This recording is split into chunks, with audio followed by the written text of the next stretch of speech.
ana so a lalace. Akwai wata anguwa da yan tijaniya sun gina masallaci, kullum ba abun da kake ji sai Allah Allah. Yanzu yara ƙanana na anguwan duk yaro yana tafiya akan hanya sai ka ji shi na Allah Allah Allah Allah. Shi ba Qur'ani yake karantawa ba, shi ba hadisi ake koya musu ba, shi ba kuma banda Allah Allah ne yana yawo a hanya bai san komai ba. Kaga akwai hatsari a ciki. Daya. La ilaha illallah Muhammadu Rasulullahi sallallahu alaihi wasallam. Yan uwa kun ji abin da wannan mutum faɗa? Ana so a lalace. Kun san lalacewan? La ilaha illallah. Kalmar la ilaha illallah a koya wa mutane su tsaya a kanta. Kalmar da suke cewa kalmar tauhidi. Kalimatu tauhid ya zama lalacewa. Yanzu idan yaro yana la ilaha illallah yanzu shi kenan lalacewa ne, yanzu wannan kalmar lalacewa ne. Yace akwai wani unguwa da intijanai suka gina masallaci a wajen, kullum ba abin da suka iya sai ka ji yaro na tafiya kan hanya na Allah Allah Allah Allah. Kalmar mana ita izgili sunan Allah.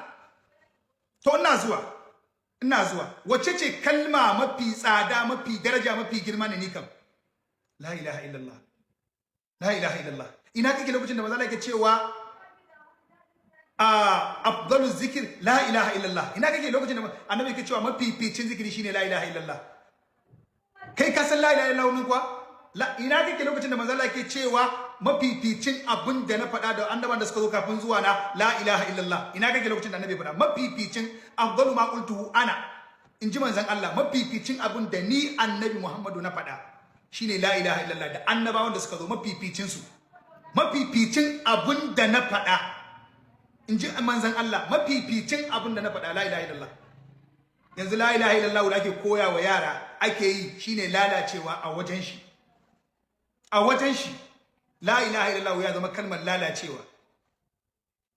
To wai dan Allah wani irin karatu kuke so karantar da mutane ne? Me kuke so ku koya wa mutane? Yanzu yau la ilaha illallah ne ya zama cewa mutum na yi shikenan ya zama lalacewa.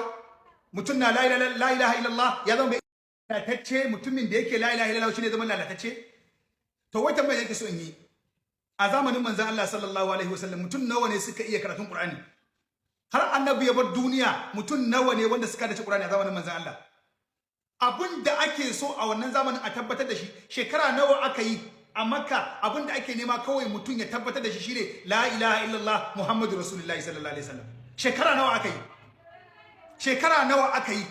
Ana so a tabbatar da wannan ɗayantuwan Allah. Ai wannan kalma ta la ilaha illallah ita ce farko. Shine ba tauhidin.